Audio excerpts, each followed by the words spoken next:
좋은 아침입니다. 시편 68편 묵상하도록 하겠습니다. 오늘은 앞부분 1절에서 14절 묵상하겠습니다. 1절 하나님이 일어나시니 원수들은 흩어지며 주를 미워하는 자들은 주 앞에서 도망하리이다. 2절 연기가 불려 가듯이 그들을 몰아내소서. 불 앞에서 미리 녹음같이 악인이 하나님 앞에서 망하게 하소서. 3절 의인은 기뻐하여 하나님 앞에서 뛰놀며 기뻐하고 즐거워할지어다. 자, 다윗의 시인데요. 이 시가 어떤 상황에서 쓰여졌는지 알 수 있는 단서가 1절에 나오는 단어들을 통해서 나타납니다. 하나님이 일어나시나니 원수들은 흩어지며 주를 미워하는 자들은 주 앞에서 도망하리이다. 여기에 일어나시리니 흩어지며 도망하시리이다. 이 표현이요. 정확하게 이 언약궤가 이제 광야에서 이제 움직일 때 나오는 표현이거든요. 민수기 10장 35절에 보면 궤가 떠날 때 모세가 말하되 여호와여 일어나사 대적들을 흩으시고 주를 미워하는 자가 주 앞에서 도망하게 하소서. 이렇게 이야기했습니다. 궤가 움직일 때마다 주님 일어나십시오. 원수들을 흩어 주십시오. 주 앞에서 도망하게 하여 주십시오. 이랬는데 그 동일한 표현을 쓰고 있는 것을 볼 때 명확히 이것은 언약궤를 움직여 다윗성으로 들어갈 때 불렀던 시임을 알 수 있습니다. 자, 그러면서 이 언약궤의 말씀이 움직일 때 일어나는 일에 대해서 2절에 보니까요. 대적들이 사라지는데 연기가 불려가서 사라지는 것처럼 불 앞에서 그러니까 가 녹아 내리는 것처럼 이렇게 신속하게 또 자취 없이 망하게 될 것이다라고 이야기하며 또 언약궤의 말씀이 움직일 때 구원받을 의인들은 기뻐하고 즐거워하며 하나님 앞에 뛰놀게 될 것이다라고 이야기하고 있습니다. 하나님의 언약궤의 말씀이 임하면요. 어떤 사람에게는 심판이 될 것이고 어떤 사람에게는 구원이 될 것입니다. 어떤 사람에게는 보복받는 시간이 될 것이고 어떤 사람에게는 보상하는 시간이 될 것입니다. 자, 이렇게 이 시를 시작했습니다. 자, 4절부터 보도록 하겠습니다.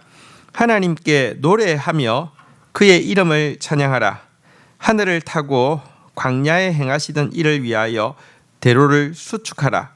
그의 이름은 여호와이시니 그의 앞에서 뛰놀지어다. 5절 그의 거룩한 처소에 계신 하나님은 고아의 아버지시며 과부의 재판장이시라. 6절 하나님이 고독한 자들은 가족과 함께 살게 하시며 갇힌 자들은 이끌어내사 형통하게 하시느니라. 오직 거역하는 자들의 거처는 메마른 땅이리로다. 자, 이제 다윗은요 불기둥 구름 기둥을 타시고 출애굽한 이스라엘 백성들 앞에서 권능을 행하시던 하나님의 언약궤가 이제 그들 앞에 지금 움직이고 있으니 그분께서 이렇게 시온으로 들어가실 수 있도록 또 그분께서 보복과 보상의 일을 하실 수 있도록 대로를 수축하라라고 이렇게 먼저 명령하고 있습니다. 그리고 신실하게 언약을 지키시는 그분의 이름 앞에서 다시 한번 뛰놀라고 선언하고 있습니다. 왜 하나님 앞에 뛰놀아야 합니까? 하나님은 고아의 아버지요 과부의 재판장이시며 당신을 가까이 함으로 말미암아 따돌림 받는 사람 말씀을 믿음으로 말미암아 스스로 매인 자들에게 진정한 가족이 되어주시고 참된 형통을 주시는 분이시기 때문이다. 이렇게 이야기하고 있습니다.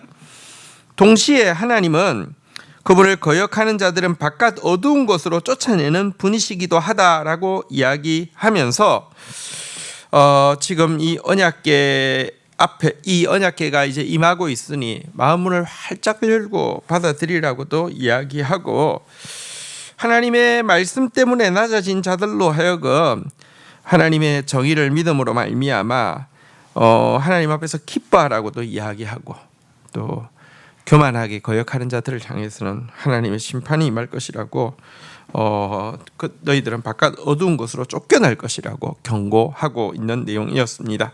7절 보도록 하겠습니다. 하나님이여 주의 백성 앞에서 앞서 나가사 광야에서 행진하셨을 때에 8절 땅이 진동하며 하늘이 하나님 앞에서 떨며 저 시내산도 하나님 곧 이스라엘의 하나님 앞에서 진동하였나이다. 자, 이제 과거 광야에서 이 언약궤가 움직일 때 일어난 일을 이제 회상하고 있습니다. 오늘 이제 7절부터 14절까지 내용은 과거에 언약궤가 언약궤로 말미암아 과거에 일어난 그 축복과 또 심판에 대해서 이야기하고 있는 내용입니다. 먼저 7절 8절에 서는요. 이렇게 그 땅이 진동하고 하늘이 산 위에 강림하는 사건에 대해서 이야기하고 있는데요. 이것은 시내산에서 율법 이 언약궤를 받을 때의 일에 대한 묘사입니다. 여러분 그 이스라엘 백성들을 이제 하나님께서 먼저 앞서서 그들을 광야로 이끄시고 나서는요. 시내산으로 인도한 이유는 그들에게 이 영광스러운 언약궤의 말씀을 주기 위함이었지요. 그때 하늘과 땅이 진동하며 이 진동하지 않을 하나님의 말씀이 그들 가운데 임하였지요. 9절 10절도 보도록 하겠습니다. 하나님이여 주께서 흡족한 비를 보내사 주의 기업이 곰핍할 때에 주께서 그것을 견고하게 하셨고 10절 주의 회중을 그 가운데 살게 하셨나이다. 하나님이여 주께서 가난한 자를 위하여 주의 은택을 준비하셨나이다. 자, 이제 9절 10절은요. 이 이제 시내산에 이스라엘 백성들이 이제 광야 기간에 시내산에서만 1년 머물렀는데요. 이때 언약궤를 받고 나자 일어난 일에 대해서 묘사하고 있는 부분이라고 할 수 있습니다. 하나님의 언약궤의 말씀이 백성 가운데 임하자 하나님의 은택의 표시인 흡족한 비가 이 광야에 있음에도 불구하고 그들에게 내렸다 이렇게 이야기를 하고 있습니다. 그리하여 곰핍해진 주의 회중들이 그 가운데서 천국을 맛볼 수 있었다라고 이야기하고요. 광야 가운데 있지만 하늘의 식탁이 이렇게 임함으로 말미암아 그들은 또 먹고 마실 수 있었다 이렇게 이야기를 하고 있습니다. 하나님은 가난한 자를 위하여서 은택을 예비하는 분이십니다. 여기서 말하는 가난한 자는 심령이 가난한 자요 말씀을 사모하는 자를 이야기합니다. 말씀을 사모하는 자, 언약궤를 사모하는 백성들은 광야에 있었지만 아무것도 없는 척박한 광야에 있었지만 흡족한 비와 풍성한 만나로 잔치를 베풀 수 있었다. 이렇게 과거에 그들이 받은 은혜를 요약하고 있습니다. 마지막으로 11절부터 14절입니다.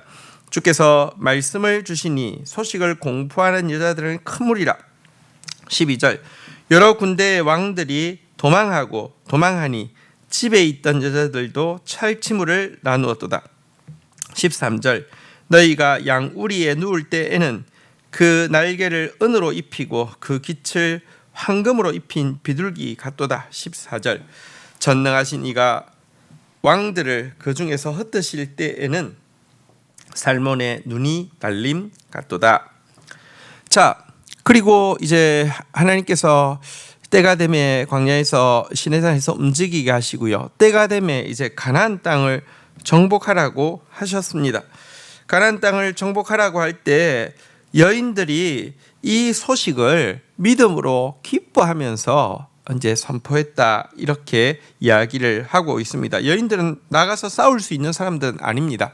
그러나 이제 가나안 땅을 주시겠다는 하나님의 약속의 말씀이 임하자 그들은 믿음으로 그들의 자녀, 이제 전쟁터에 나갈 그들의 아들들, 또 전쟁터에 나갈 그들의 남편들에게 하나님을 향한 믿음을 심어주면서 이제 드디어 하나님께서 우리에게 기업을 주신다라고 선포했다는 것입니다.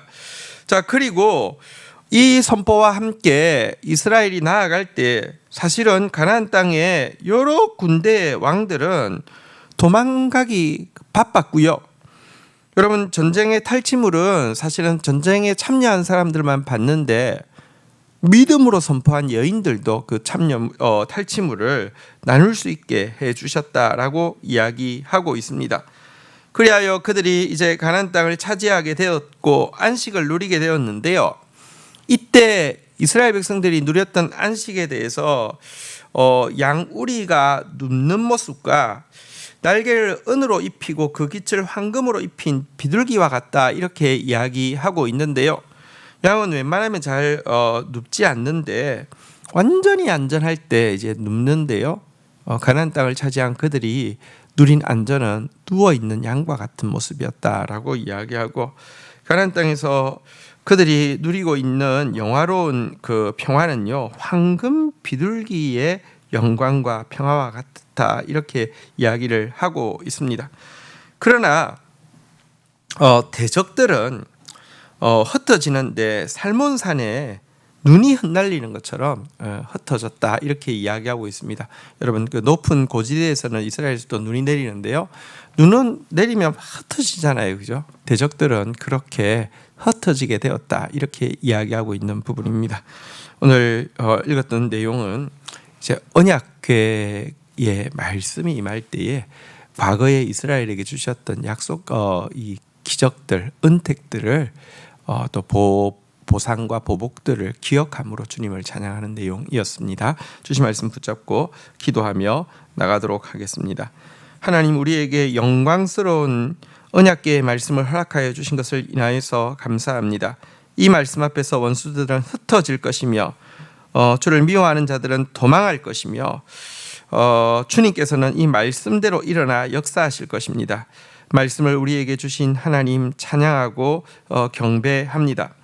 주님, 이제 이 말씀이 우리 가운데 본격적으로 임하고 있사오니 하나님, 우리가 시온의 대로를 수축하게 하여 주시고 우리가 그 하나님의 이름 앞에서 뛰놀게 하여 주시옵소서. 공의와 정의로 재판하실 하나님, 고아의 아버지가 되시며 과부의 재판장이 되시며 고독한 자들의 가족이 되어 주시며 갇힌 자들을 이끌어내셔서 형통케 하시는 주님을 찬양합니다. 부족하지만 저희들이 말씀에 매여서 주님 바라보고 있게 하셨습니다. 부족하지만 말씀대로 살기 위하여서 고독해졌었습니다. 하나님, 이제 주의 약속의 말씀대로 우리로 주를 찬양하며 주 앞에서 뛰놀게 하여 주시옵소서. 하나님, 주님의 말씀이 임할 때 흡족한 비가 내리며 또 주님의 말씀이 임할 때 가난한 자를 위하여서 주의 은택이 준비되어졌으며 풍성한 식탁이 준비되어졌다고 말씀하여 주신 주님, 하나님, 우리 공동체 가운데 이제 시작되어지는 이 기도 가운데 흡족한 은혜의 비를 허락하여 주시며 풍성한 만대를 허락하여 주시며 준비되어진 주의 보배로운 은택으로 함께하여 주시기를 간절히 간구하고 소원합니다. 우리 앞에 우리가 취해야 할 분깃이 있습니다. 하나님, 우리는 힘이 없을지라도 믿음으로 이 여인들처럼 하나님의 약속을 공포하고 나아갈 때에 하나님, 믿음으로 선포한 자들마다 함께 탈취물을 취하는 역사를 얻게 될 줄을 믿습니다. 우리가 양이 누운 것처럼 평화를 누리며 비둘기가 황금으로 입힌 것처럼 영화를 누리게 될 것을 고백합니다. 주님을 찬양합니다. 주님을 경배합니다. 하나님, 이제 12통 물붓기가 시작되어지는데 이 기간 내내 주의 풍성한 말씀 각자에게 정확하게 전달되어질 뿐 아니라 정확하게 이루어지게 하여 주셔서 주님을 찬양하게 하여 주옵소서. 우리로 사명 감당케 하여 주옵소서. 예수 그리스도의 이름으로 기도 올립니다. 아멘.